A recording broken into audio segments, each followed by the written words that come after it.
Hello, welcome to Do It Yourself channel. Today I will show you how to manually allow applications to use our nearby devices in Samsung Galaxy Z Fold5.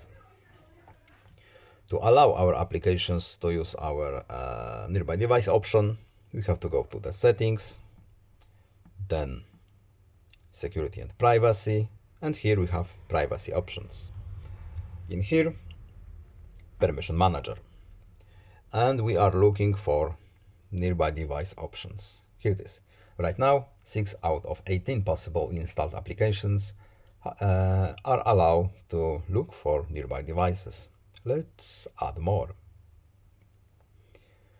Let's permit our Galaxy wearable. Allow, back out, and now Galaxy wearable application is allowed to look for nearby devices near our phone.